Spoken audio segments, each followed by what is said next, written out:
Gazing over this incredible city, it's hard to believe that what you see began as lakes, wetlands, and palmetto prairie. But something about Orlando has always held a special fascination for dreamers who came from far and wide to make their visionary ideas a reality. While today, most people know us for our theme parks and first-class hospitality, the story of Orlando and its legacy of dreams goes back thousands of years, when the original wheel was the hot new tech. In the beginning. Well, okay, actually about 12,000 years ago, the first humans set foot in the region, now known as Central Florida.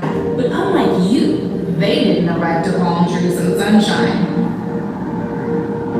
Would you believe that back then, Florida was frozen in a prehistoric ice age? These ancient nomads learned to live among the glaciers, making them the first Florida snowbirds. When the mighty glaciers melted, they created thousands of inland lakes. These new water sources drew many of Florida's indigenous tribes, like the Timucua and the Tocomaca, farther south.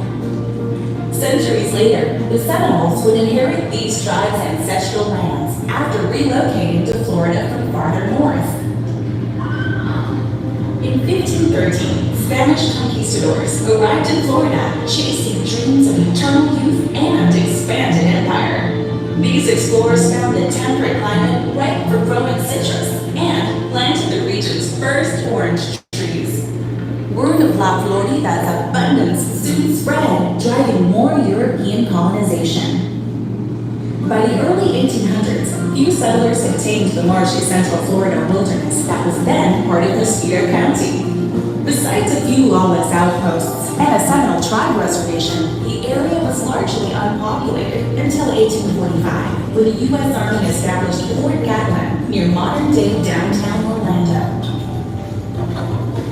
Old legend tells us of a Fort Gatlin soldier who lost his life single-handedly saving the fort from an ambush. His name was Orlando Reeves.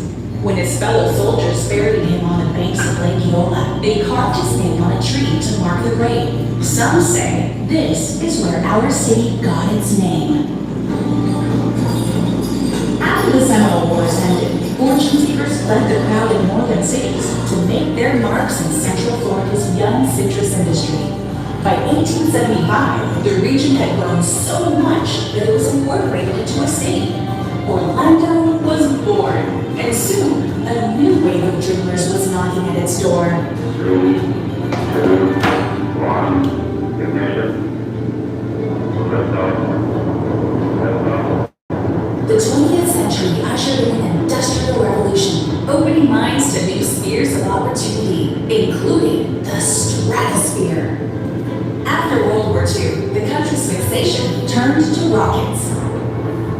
Orlando found itself at the center of space fever when aerospace giant Martin Marietta, later Lockheed Martin, established a plant here in 1956. Dime, mi amor.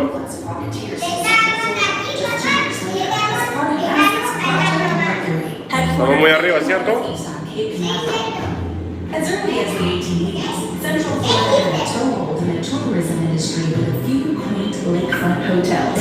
But the opening of the Walt Disney World Resort in 1971 thrust this quiet citrus town into the role of global destination, and Orlando never looked back. SeaWorld splashed onto the scene in 1973, bringing the ocean's wonders to Florida's heartland.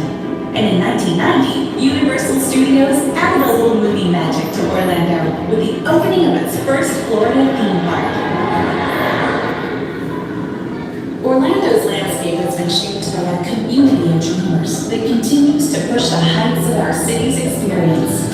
Oh, and speaking of heights, in a few moments, you'll be at the peak of your own Orlando experience.